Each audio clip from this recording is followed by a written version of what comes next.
Welcome to another safety short video. I'm Ken Kostanek, a safety advisor with the Motor Safety Association of Saskatchewan. Today I will be talking to you about when you, as an employer or worker, should form an occupational health committee at your place of business or employment.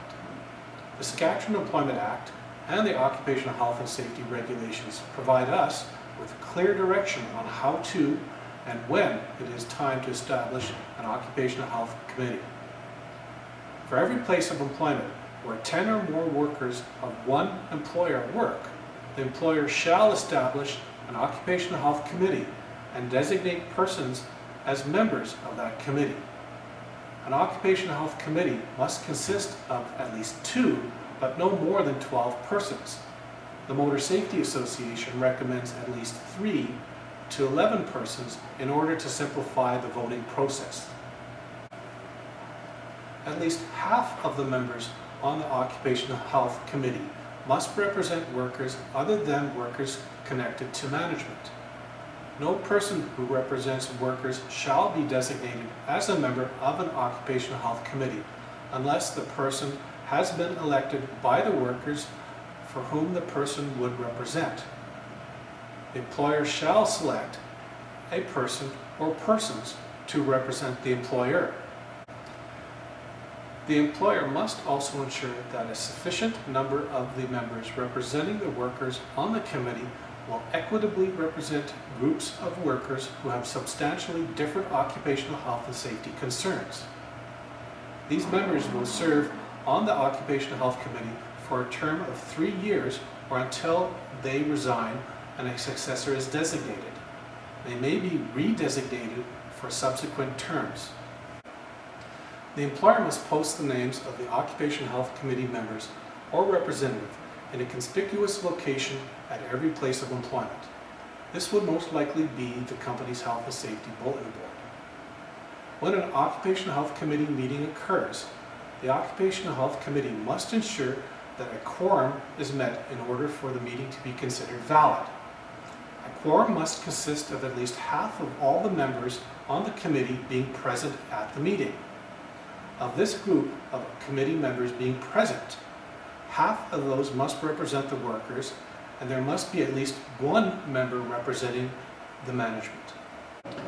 As an example, if your Occupational Health Committee consists of 10 members in total, at least 5 members need to show up for the meeting, and of those 5, at least 3 members must be present to represent the workers, and at least 1 member must be present to represent management.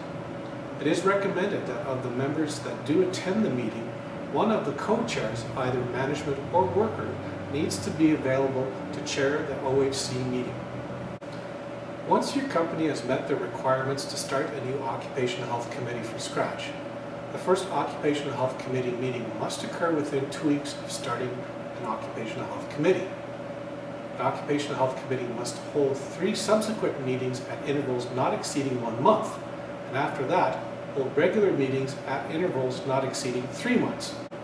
There is nothing in the Saskatchewan Employment Act or the Occupational Health and Safety Regulations that prohibits an Occupational Health Committee from meeting more than once every 3 months, if they so desire, and many of our members have chosen to meet monthly. There is nothing in the Act or the regulation that states that a company that has between 5 and 9 staff members cannot form an Occupational Health Committee versus them having an Occupational Health and Safety representative. If your place of employment has between 5 and 9 workers, you are not required to have an Occupational Health and Safety representative unless your place of employment or business is considered a prescribed place of employment. Within our industry, any place of employment at which the following types of work are performed would be considered a prescribed place of employment, and an Occupational Health and Safety representative shall be designated. The following type of work could be auto body and auto body paint repair, bumper electroplating, auto rust proofing, auto glass installation, auto vinyl roofing, and fiberglassing boats and autos. If you are a prescribed place of employment but have 4 or less workers, an occupational health and safety representative is not required. When it comes to the training of staff, Both the Occupational Health Committee co-chairs and the Occupational Health and Safety representative requires Occupational Health Committee Level 1 and 2 training in order to conduct Occupational Health Committee meetings.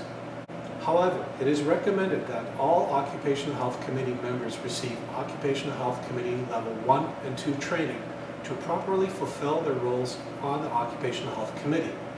This training is provided by MSA to our membership at no cost. I hope that this safety short video on when you should set up an Occupational Health Committee at your place of employment or business was helpful. If you have any questions regarding this video or any other safety related concerns, please feel free to contact the Motor Safety Association at 1-306-721-0688 or by email at info@motorsafety.ca. Please take a look at our website at www.motorsafety.ca for any additional information on who we are and what we do at the Motor Safety Association. Thank you for watching and be safe.